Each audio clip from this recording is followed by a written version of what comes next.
Hey everyone, my name's Alinga and I create quality tech videos. Today, I'm going to be sharing my long-term experience with the 14-inch MacBook Pro. I've had this laptop for about 3 months now, and it has really blown me away in terms of its processing power and fluidity. I'll be breaking up this video into 7 parts. The video chapters include the physical design, the display, the keyboard, the ports, the performance, what it's like editing in Final Cut Pro, and if you should actually buy this laptop in 2022. Let's get into it. I really appreciate the design of the 14-inch MacBook Pro.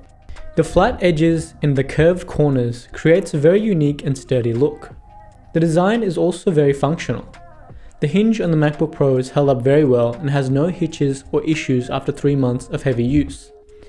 I have the laptop docked a lot of the time when I'm working at my desk. I feel like it doesn't show many fingerprints and it is aesthetically pleasing. The display of the 14-inch MacBook Pro is still on another level. I have said this before, but I'll say it again. It resembles the Pro Display XDR, which is about 9,000 Australian dollars. It has a mini LED display. A mini LED display will be somewhat similar to the Pro Display XDR, but with more LEDs, especially scrubbing through the timeline on Final Cut Pro. The ProMotion display simply means the display is refreshing at 120 Hz, meaning the display on the MacBook Pro is refreshed 120 times per second.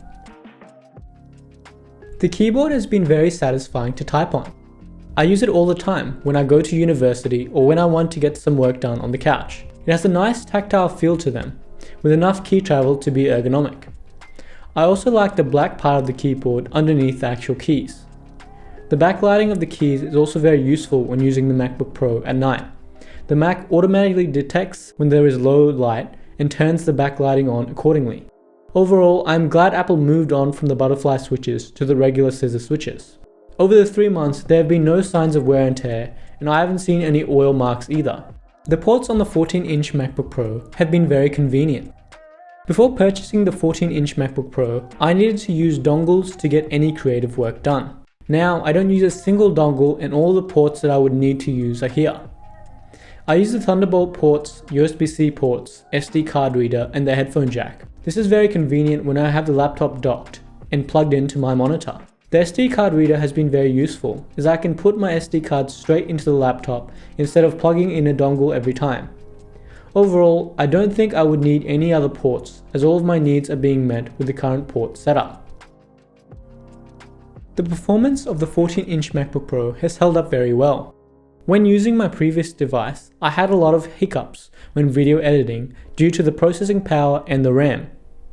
With the 14-inch MacBook Pro, I haven't had any hiccups and I've been editing 4K S-Log2 videos from the Sony a6400. The files get very large and at times I need to close down a few other apps running in the background. This is expected with 16GB of RAM.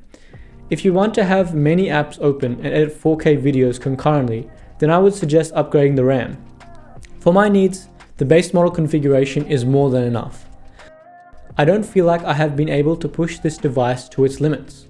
Overall, the internals of the 14-inch MacBook Pro have been consistent and fast. I won't go into detail with specs or benchmarks, as there are enough videos out there that outline these details. Editing in Final Cut Pro has been very fluid on the 14-inch MacBook Pro. I have no complaints here. Scrubbing through the timeline is still a breeze 3 months later. Importing and exporting videos, files and photos into Final Cut has been very efficient. Since purchasing this device, the export and rendering times have been consistently fast. I'm always surprised as to how quickly tasks are completed with Final Cut Pro. I haven't had any major issues with speeds when editing, as I edit off the SanDisk Extreme Portable SSD in the 2TB configuration. This is useful as it doesn't take up space on my MacBook Pro. Overall, the fluidity and efficiency when editing in Final Cut Pro has been very consistent, and I would definitely recommend this device for people who need to regularly edit 4K videos on their laptops. So is this laptop worth buying in 2022? I feel like the 14-inch MacBook Pro is still capable after 1 year. I've been using it for 3 months since I purchased it and it hasn't seemed to slow down at all. I would definitely recommend it for any power users or semi-heavy users who use a lot of creative apps like Final Cut Pro, Lightroom, any photo editing or video editing apps that require a lot of power, a lot of RAM. Even the base model configuration that I have has been very useful, and it has met all of my needs, from video editing, going to university, and just getting any creative work done like Instagram Reels. Let me know what you guys think. Do you think it's still worth it? Anyway, if you enjoyed this video or learned something in the process, consider subscribing to the channel. And if you really enjoyed it, like this video.